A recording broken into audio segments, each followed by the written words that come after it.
नमस्कार दोस्तों, मेरा नाम सागर है और आज मैं आप सभी को एक ऐसी सच्ची दिल दहला देने वाली घटना के बारे में बताने जा रहा हूँ, जिसे सुनकर हो सकता है कि आपका भी दिल अंदर से धड़कना बंद कर दे।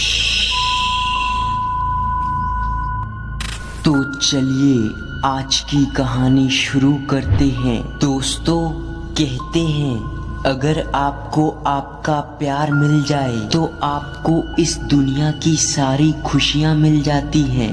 पर तब क्या होगा जब वही प्यार आपसे आपकी सारी खुशियां छीन ले और आपको एक ऐसी मौत दे जिसके बारे में आपने कभी सपने में भी ना सोचा हो। कुछ यही हुआ श्रद्धा के साथ। उसके प्यार ने उसे एक ऐसी मौत दी जिसने आगे चलकर दिल्ली के सबसे भयानक हत्याकांड का रूप लिया। जी हाँ दोस्तों, मैं बात कर रहा हूँ श्रद्धा हत्याकांड की।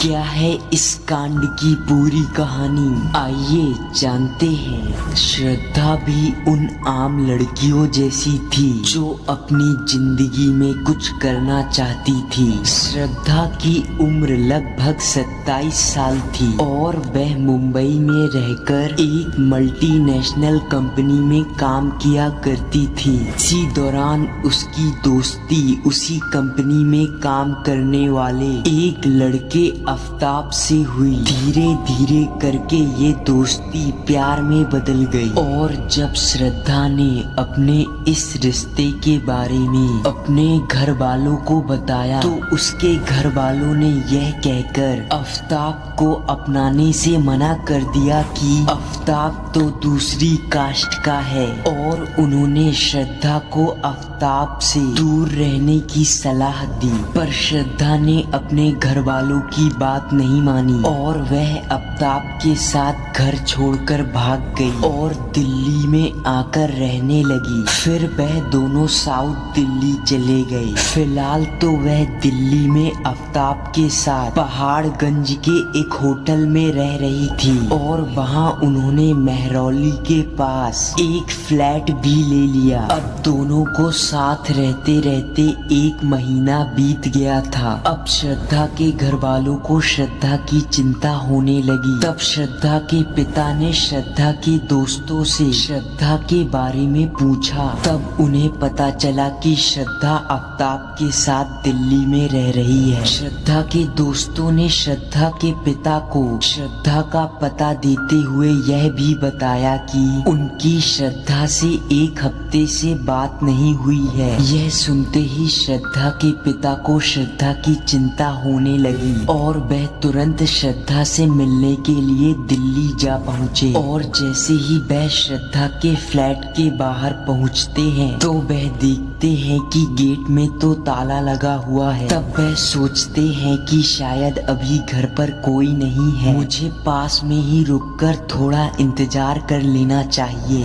तब पूरा एक दिन बीत जाता है, फिर भी श्रद्धा के घर पर कोई नहीं आता। तब श्रद्धा के पिता को श्रद्धा की और भी चिंता होने लगती है। अब भला इस अनजान शहर में उनकी मदद करता भी कौन, इसलिए वह सीधा मेहरौली के लोकल पुलिस थाने में गए और वहां अपनी बेटी श्रद्धा की मिसिंग कंप्लेन दर्ज कराई। तब पुलिस वालों ने अपनी जांच पड़ताल शुरू कर दी। पर लगभग 10 दिनों के बाद अचानक ही श्रद्धा की मौत की खबर आती है और पुलिस द्वारा इस केस की जांच शुरू की जाती है। और जब पुलिस आसपास के लोगों से पूछताछ करती है तो उन्हें पता चलता है कि श्रद्धा और आफ्ताब में हमेशा लड़ाइयाँ हुआ करती थी, जिसमें श्रद्धा आफ्ताब से शादी करना चाहती थी पर आफ्ताब इस बात के खिलाफ था और श्रद्धा के बार बार परेशान करने पर एक दिन नशे में आफ्ताब ने श्रद्धा की हत्या कर दी और उसके शरीर के 35 टुकड़े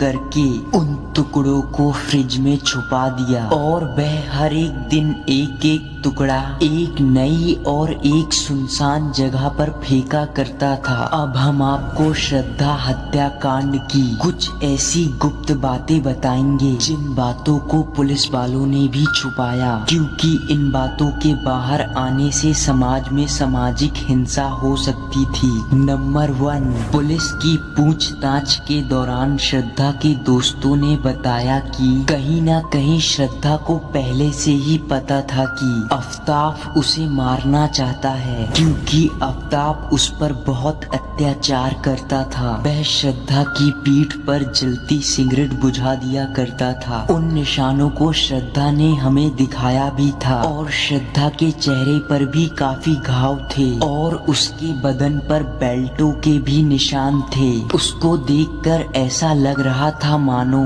किसी ने बड़ी निर्ममता से उसकी पिटाई की हो। तब हमने श्रद्धा को पुलिस कंप्लेन करने के लिए भी कहा, पर श्रद्धा तो आफ्ताब के प्यार में अंधी थी। तब उसने कहा रिलेशनशिप में ऐसी लड़ाइयाँ चलती रहती हैं। 18 मई को श्रद्धा का मर्डर करने के बाद आफ्ताब ने इस मर्डर को छुपाने की भी पूरी तैयारी कर ली थी। किसी को शक न हो इसलिए वह श्रद्धा के फोन से श्रद्धा के दोस्तों को टेक्स्ट मैसेज किया करता था। यहाँ तक कि आफ्ताब श्रद्धा के क्रेडिट कार्ड बिल भी पे कर दिया करता था, ताकि क्रेडिट कार्ड कंपनियां श्रद्धा की जांच पड़ताल न करें। आगे यह भी पता चलता है कि जब पुलिस द्वारा श्रद्धा की बॉडी के अधिकतर टुकड़े इकट्ठा कर लिए गए थे तो उन्हें देखकर आफ्ताब को अफसोस होने की जगह वह पागलों की तरह हंसते जा रहा था